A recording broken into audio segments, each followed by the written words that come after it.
Rasul sallallahu alaihi wasallam mengatakan, "Ballighu anni walau ayat." Sampaikan dari aku walaupun satu. Bismillahirrahmanirrahim. Assalamualaikum warahmatullahi wabarakatuh.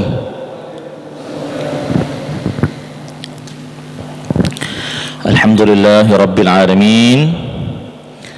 Wassalatu wassalamu ala ashrafil anbiya'i wal mursalin. Sayyidina wa habibina wa syafi'ina maulana Muhammadin sayyidil mursalin wa ala alihi wa sahbihi ajma'in. Allahumma rabbana inna nas'aluka ilman nafi'a wa rizqan tayyiba wa amalan mutaqabbala birahmatika ya arhamar rahimin. Ma'asyiral muslimin hadirin wal hadirat, Bapak Ibu jamaah salat maghrib dan isya di Masjid Al-Ikhlas yang mudah-mudahan semuanya selalu dalam limpahan rahmat dan karunia Allah Subhanahu wa taala. Alhamdulillah, di malam hari ini kita kembali melanjutkan pembahasan tentang zakat ya, yang sudah kita mulai dari 2 pekan yang lewat. Jadi melanjutkan dari tema pembahasan yang sebelumnya sudah selesai kita habiskan ya, dan sekarang masuk ke bab zakat. Zakat yang dimaksud di sini terutama adalah zakat harta atau zakat mal. Dan pengetahuan tentang zakat harta ini seperti yang sudah kita singgung di beberapa pekan yang lewat, ini adalah ilmu hilir. Ilmu hilir itu di ujung, sedangkan hulunya, pangkalnya itu adalah ilmu nyari duit ya. Karena tidak mungkin kita akan bahas ilmu mengeluarkan zakat ini kecuali bagi orang yang punya pemasukan, kecuali bagi orang yang punya harta. Sepanjang orang tersebut tidak punya harta atau punya harta tapi sedikit, maka ilmu hilir ini belum bisa dipakai. Makanya nanti di antara umat Islam ini nanti banyak juga orang yang pada akhirnya, sampai akhirnya dia wafat, sampai akhirnya dia meninggal dunia, pengetahuan tentang zakat ini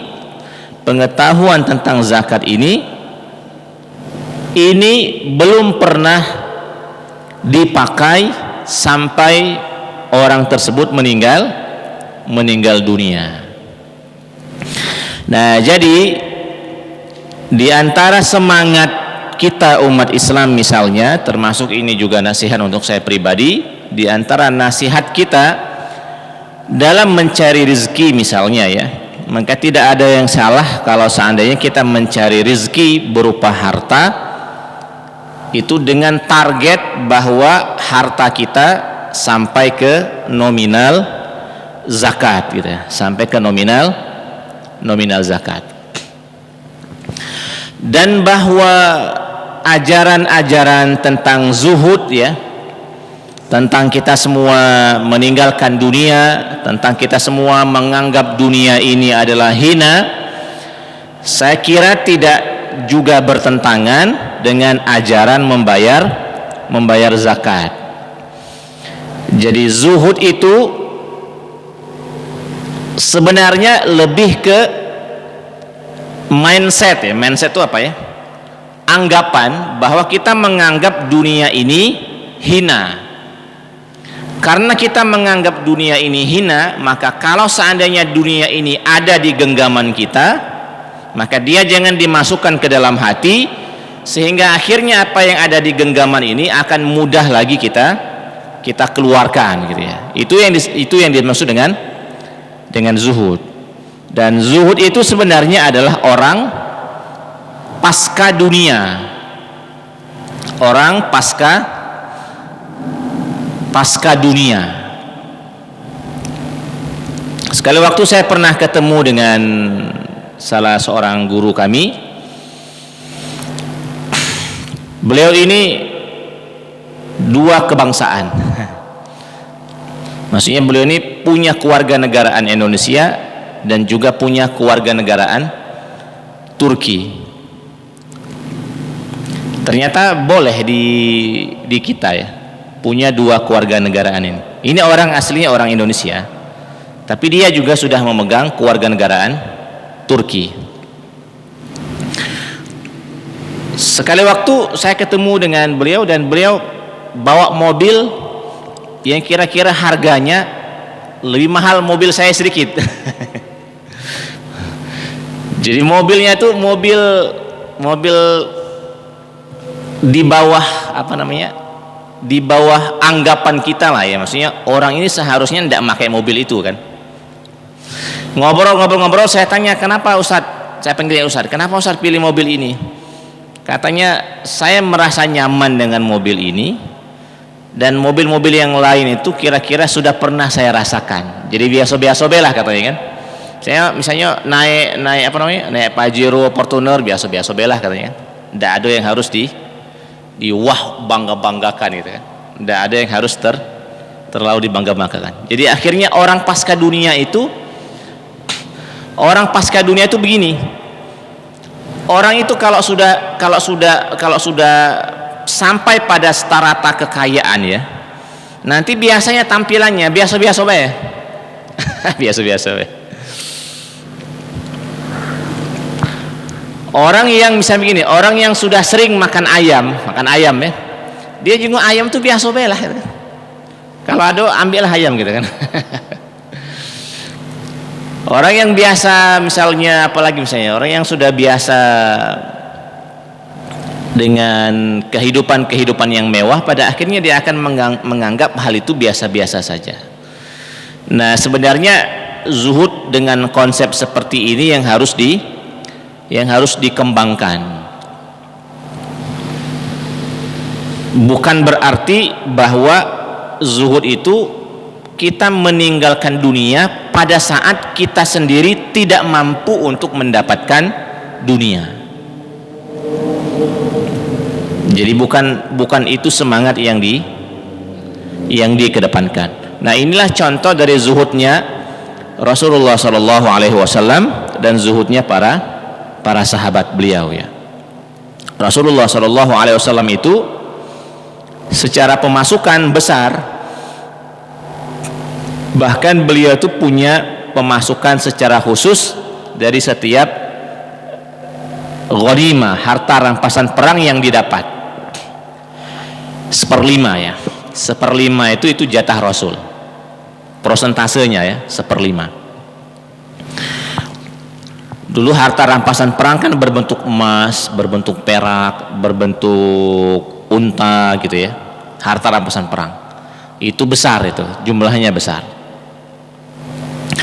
Begitu juga dengan zuhudnya para sahabat Rasul sallallahu alaihi wasallam. Abu Bakar As-Siddiq, Umar bin Khattab, Utsman bin Affan, Ali bin Abi Thalib.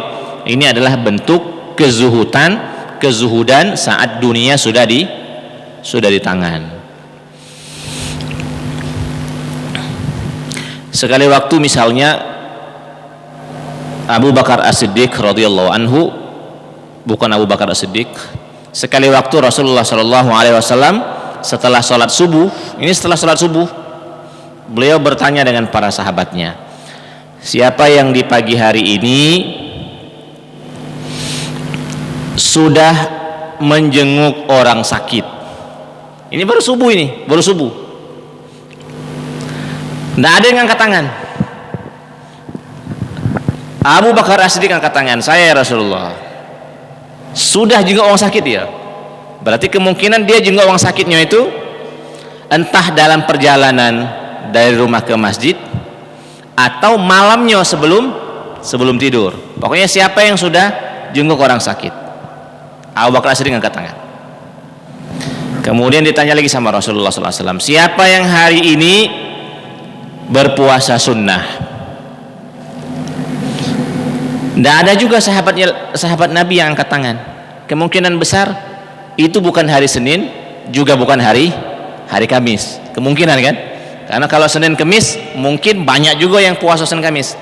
Tapi ini selain itu, bisa jadi puasa Daud, bisa jadi puasa yang lain kan. Kemudian Abu Bakar As-Siddiq angkat tangan, saya ya Rasulullah puasa sunnah. Lalu kemudian ditanya lagi, siapa yang hari ini sudah bersedekah, sudah berinfak? Abu Bakar As-Siddiq radhiyallahu anhu angkat tangan lagi, saya Rasulullah gitu. Bahkan infaknya Abu Bakar As-Siddiq di dalam kesempatan yang lain itu habis.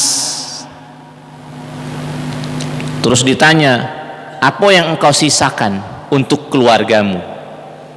Kata Abu Bakar As-Siddiq, saya hanya menyisahkan Allah dan Rasulnya saja. Maksudnya habis duit itu habis. Tapi bukan berarti saat duit itu habis bangkrut, enggak. Besok, lusa, minggu depan Abu Bakar As-Siddiq dapat duit lagi. Karena orang-orang Quraisy itu, termasuk Abu Bakar As-Siddiq ini adalah orang Quraisy, ini bedagangnya pinter, bedagangnya pinter. Semua khalifah yang 4 ini Quraisy semua ini. Abu Bakar As-Siddiq, Umar bin Khattab, Utsman bin Affan, Ali bin Abi Thalib, termasuk Rasulullah SAW adalah orang Quraisy. Dan orang Quraisy ini pedagang, mentalnya mental pedagang ya, mental pedagang. Tidak bermaksud menyamakan.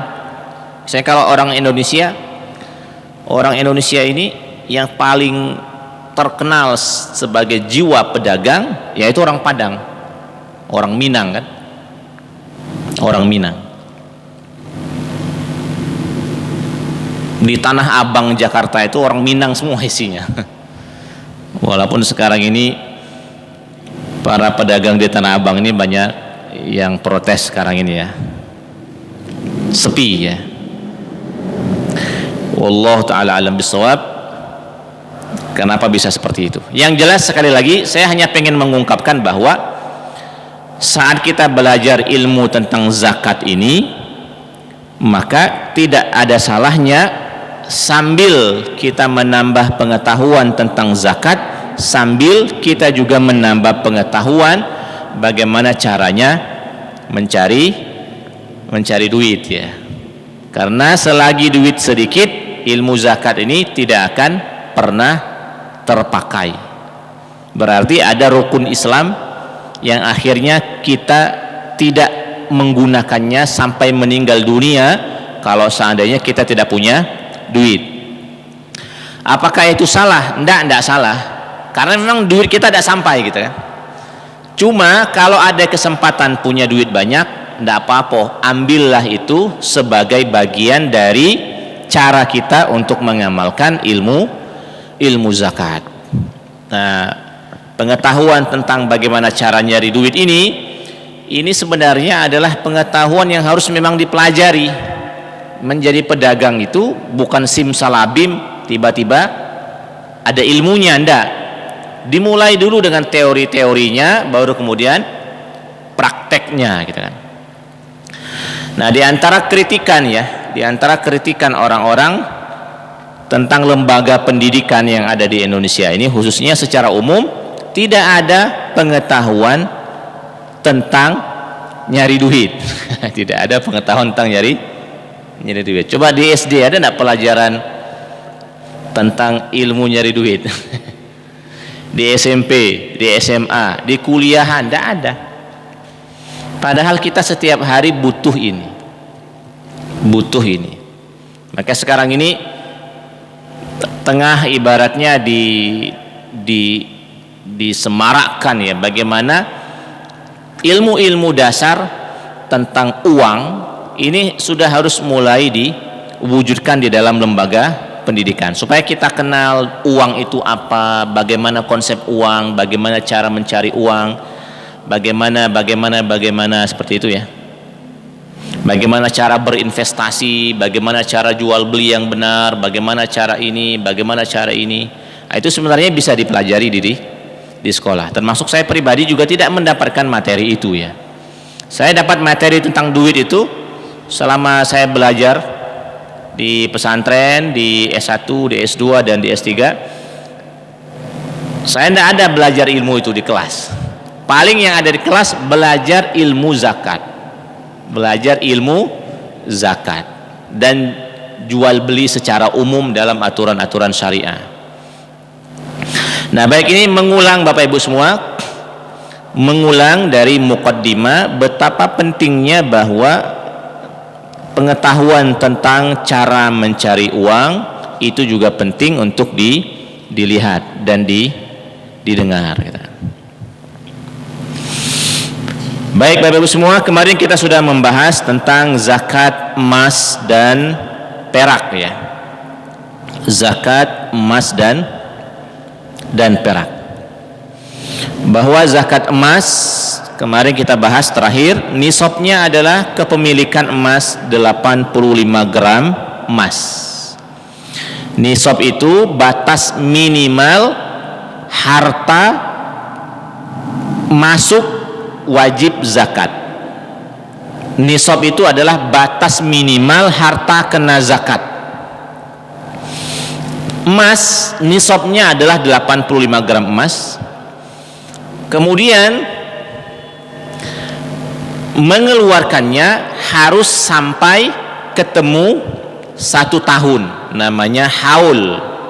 Jadi nisabnya 85 gram emas, waktu mengeluarkannya ketemu haul, ketemu 1 tahun, besarannya 2,5%. Besarannya 2,5%. Bagaimana cara menghitungnya? Cara menghitungnya, lihat lagi berapa emas yang kita punya. Kalau di Palembang ini menggunakan suku, satu suku itu 6,7 gram. Berarti kumpulkan, kalau kita punya 10 suku berarti baru 67 gram. Berarti belum masuk nisab. Kalau kita punya sekitar 12 suku, 13 suku, maka itu sudah masuk nisabnya. Sudah lebih dari 85 gram emas. Misalnya hari ini tanggal 6 Rabiul Awal misalnya ya, kita lihat lagi, ternyata simpanan emas kita itu sudah 85 gram emas, maka dicatatlah hari ini. Hari ini 6 Rabiul Awal, emas, tabungan emas, simpanan emas sampai 85 gram emas. Itu dicatat dulu, dibuat kalender, dilingkari. Nah, perhatikan emas ini. Bulan depan apakah ada pengurangan? Tidak ada pengurangan. Apakah ada penambahan? Tidak ada juga penambahan. Berarti bulan depan conteng. Terus bulan depannya lagi, apakah ada pengurangan? Tidak ada pengurangan. Apakah ada penambahan? Oh, ada penambahan. Nambah 5 gram, berarti jadi 90 gram. Ditulis aja bulan berikutnya 90 gram. Terus sampai ketemu dengan Rabiul Awal berikutnya. Kalau di setiap tahun ini, di setiap perputaran bulan ini, simpanan emas kita itu tidak pernah turun dari 85, dia stabil atau bahkan dia lebih naik, lebih banyak, maka lihat lagi tahun depan, tanggal 6 Rabiul Awal tahun depan, kita lihat lagi emas kita berapa. Oh, ternyata emas kita ada 100 gram. Ada 100 gram. Maka 6 Rabiul Awal tahun depan baru kita mengeluarkan 2,5% dari emas. Dari 100 gram emas, 2,5%-nya. Itu yang disebut dengan haul. Tapi kalau hari ini kita punya emas 85 gram, tidak usah nunggu haul. Bulan depan misalnya mayar anak kuliah, terjual dengan emas. Sekarang emas kita dari 85 gram turun jadi 60 gram, berarti ngitung baru, ngitung nisab baru. Berarti nisab tanggal 6 Rabiul Awal ini dicoret, karena bulan berikutnya emas kita di bawah 85 gram emas. Lihat lagi bulan depannya berapa. bulan depan nurun lagi tinggal 50 gram, berarti masih jauh. Bulan depan nurun lagi, berarti bangkrut. Berarti bangkrut.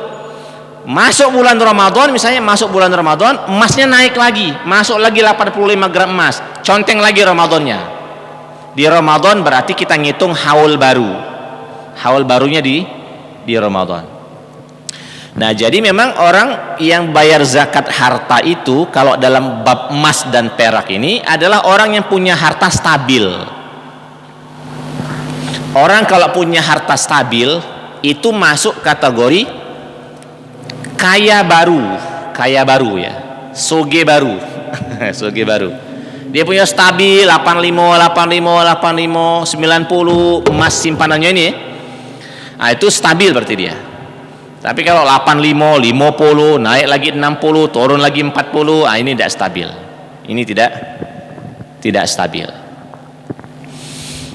Nah, Bapak Ibu semua, dikeluarkan 2,5% dari emasnya. Boleh tidak kita hargakan dengan duit? Boleh dihargakan dengan duit seharga emas waktu kita mengeluarkan zakat. Misalnya sekarang sudah sampai haul, misalnya sekarang sudah sampai haul 100 gram misalnya ya. Sekarang berapa per gramnya? Enggak, per gram. Bukan suku gramnya. Segramnya taruhlah sejuta lah, taruhlah sejuta. Kalau logam mulia sejuta, kalau di bawah itu mungkin 800-900. Berarti kalau 2,5%, misalnya kita ambil sejuta, 2,5% dari 100 gram, 25 juta ya. 25 juta atau 2.500.000? 2.500.000. Kalau 25 juta berat juga. 2.500.000 ya. Nah, 2.500.000 ini nanti mengeluarkannya boleh lewat lembaga ambil zakat. Ini di Al-Ikhlas sudah ada UPZ ya, UPZ. Ini saya kira Al-Ikhlas bagus sekali, sudah ada UPZ. Jadi tidak diragukan lagi kalau yang nak bayar zakat di Masjid Al-Ikhlas ya, karena sudah ada UPZ-nya. Yang kadang-kadang masih diperdebatkan itu adalah kita bayar zakat di panitia zakat masjid yang tidak kati UPZ-nya.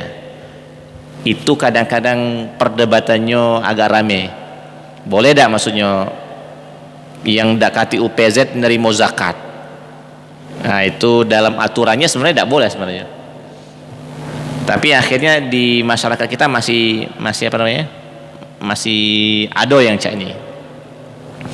Jadi 2,5%, 2.500.000. Nah, 2.500.000 ini boleh dibayarkan lewat lembaga, boleh juga dibayarkan dengan pribadi-pribadi, asalkan masuk kategori orang yang boleh menerima zakat. Nah, saat kita membayarkannya, apakah kita harus sebut bahwa ini adalah zakat kami? Boleh disebut, boleh juga tidak disebut. Kalau ke lembaga ambil zakat, sebut saja ini zakat. Tapi kalau langsung ke penerimanya, boleh tidak disebut ini zakat atau apa. Pokoknya ini ada titipan, uji gitu kan? Ini ada sedikit rezeki, misalnya kita ngomong seperti itu, yang kita berikan kepada mereka. Soalnya kaget kita ngomong ke ini zakat, dicatat uang kan? Berarti dia lah berduit kan? Iya. Jadi ibaratnya boleh kita tidak menyebutnya itu sebagai zakat. Pokoknya ini ada rezeki, ada kelebihan harta, kita bagi-bagi untuk masyarakat sekitar misalnya kan. Nah, itu emas. Tapi kalau perak kita ini, perak itu jarang ya. Kita ini hampir-hampir jarang koleksi perak, jarang. Dulu kenapa di zaman Nabi SAW orang banyak koleksi perak? Karena memang perak itu jadi mata uang. Kalau sekarang perak enggak. Perak itu sangat murah, sangat jauh dari emas. Tapi ada sebagian dari ustadz ya di Sumatera Selatan ini yang pernah saya hadiri, yang menikahkan anaknya dan dia keluarga ustadz ini maksudnya ikhlas hanya meminta mahar dari perak. Saya waktu mendengarnya ya Allah gitu kan, maksudnya luar biasa sekali kan, mahar anaknya rela dibayar dengan perak gitu kan. Berapa sekarang perak gram? Puluhan ribu cuma kan, atau jangan-jangan di bawah puluhan ribu. Cincin perak, kalung perak itu yang harga 100 ribu itulah bagus kan. Lah bagus, maksudnya itu perak ini bagus. Jadi makanya sekarang ini susah, agak sulit kita menemukan di lingkungan kita orang mahar mas kawin dengan perak, rata-rata dengan emas. Ya secara pribadi saya memang lebih setujunya emas sebenarnya, walaupun bukan berarti semangat mahar itu bukan berarti semangat tawar menawar harga ya.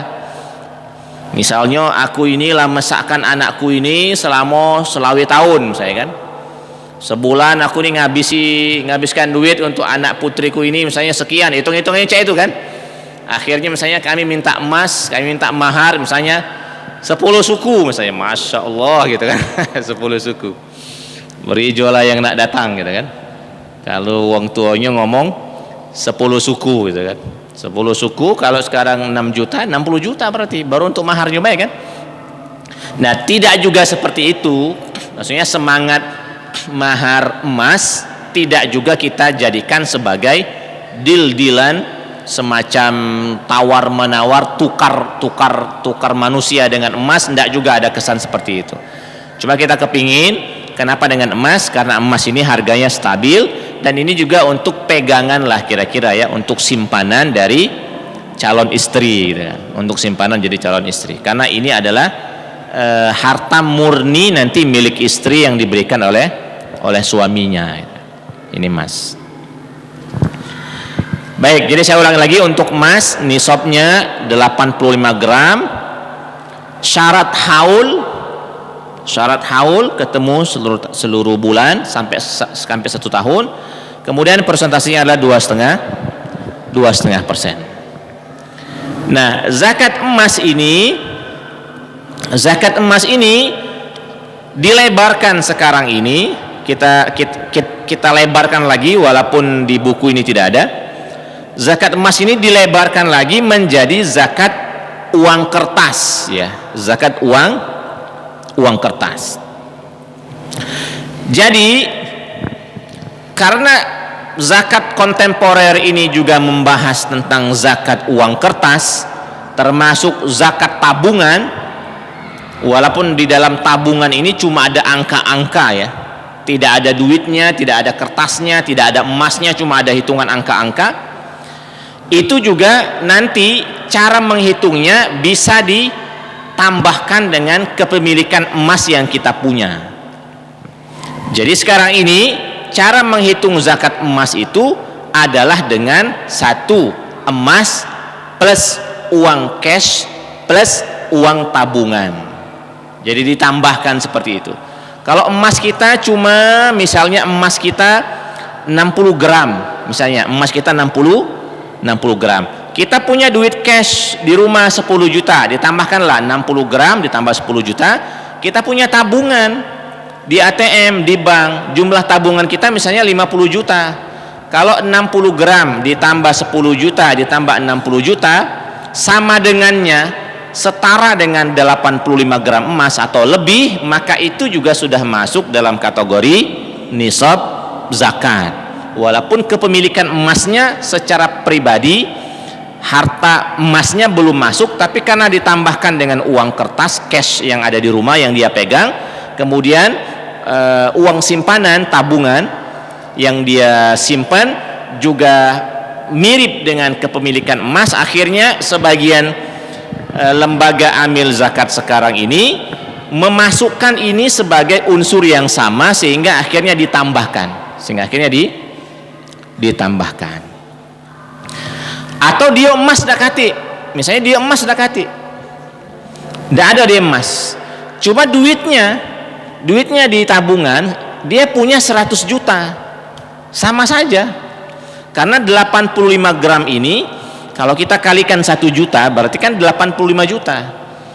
Berarti bapak-bapak dan ibu-ibu yang sekarang ini misalnya punya simpanan duit seharga, bukan seharga, nominalnya seharga 85 gram emas atau lebih, itu sudah masuk nisab zakat. Nisab zakat. Memang nyebutnya nisab zakat harta atau nisab zakat duit kertas. Nah, cara menghitungnya disamakan dengan nisab zakat emas. Jadi kalau per hari ini periksa ATM-nya, oh ternyata di ATM saya hari ini ada tambahan dari 80 juta, ada yang bayar hutang masuk 20 juta misalnya ya. Sekarang 100 juta. Berarti dicatat saja tanggal 6 Rabiul Awal sudah 100 juta, berarti sudah masuk nisab zakat. Lihat bulan depan sampai akhirnya lihat 6 Rabiul Awal tahun depan. Kalau di setiap bulannya tidak pernah turun dari 85 juta, selalu stabil 90 100 90 100, maka sekarang tanggal 6 Rabiul Awal tahun berikutnya itu wajib bayar zakat 2,5%, 2.500.000. Mumpung baru punya duit 100 juta, semangatlah bayar zakat. Karena kalau sudah punya duit 1 miliar, kalau 1 miliar 2,5%-nya kan 25 juta kan. Ya Allah, beratnya nak bayar zakat kan. Jadi semakin besar duitnya, semakin besar nominal zakatnya. Nah, ini ada pesan dari sebagian guru-guru kami, bilangnya begini: kalau sekarang ini duit kita belum sampai nisab zakat, maka boleh tetap semangat mengumpulkan harta, tapi dalam waktu yang bersamaan latihlah diri untuk sering-sering bersedekah, berinfak, supaya kita punya pribadi yang agak gampang mengeluarkan duit. Infak 10.000, infak 20.000, infak 50.000, 100.000, dibiasakan dulu. Ada kumpul-kumpul, duduk-duduk, ada ide, ayo kita beli martabak misalnya kan, nah, keluarkan duit 5.000, misalnya kan 10.000. Ini cara melatih diri supaya kita agak mudah mengeluarkan duit. Karena tadi sampai pada akhirnya duit kita sampai pada nisab zakat. Kalau sudah 100 juta zakatnya 2.500.000. Kalau sudah 1 miliar zakatnya adalah 25 juta. Kalau kita punya duit 4 miliar zakatnya 100 juta. Di Ramadan tahun kemarin ada ustadz ya di Sumatera Selatan ini, ada ustadz yang mengeluarkan zakat di Kesma Pak Wal. Saya dapat informasinya dia bayar zakatnya 100 juta. Pikiran saya langsung melayang-layang. Berarti ustadz ini punya duit 4 miliar kan? Punya duit 4 miliar. Zakatnya 100 juta. Saya itu kadang-kadang nanya ke saya pribadi, kalau saya punya duit 4 miliar, siap tidak saya mengeluarkan 100 juta itu? Jangan-jangan tidak siap. Karena kita tidak siap mengeluarkan duit tadi kan? Tidak punya jiwa mengeluarkan duit. Akhirnya duit 4 miliar, sayang 100 juta. Ini pacak tetegak rumah ini kan. Akhirnya tidak jadi. Nah, disitulah letak berdosanya akhirnya, dan disitu letak hinanya punya duit tapi tidak berani mengeluarkan zakat gitu. Nah, kita cukupkan dulu sampai di sini. Saya sengaja agak berpanjang dan meluaskan ke uang kertas, uang cash, karena ini yang paling sering kita temui di sehari-hari. Mohon maaf atas segala kesalahan dan kekurangan. Kepada Allah Subhanahu wa taala kita mohon ampun. Subhanakallahumma rabbana bihamdika asyhadu an la ilaha illa anta wa astaghfiruka wa atubu ilaik. Assalamualaikum warahmatullahi wabarakatuh.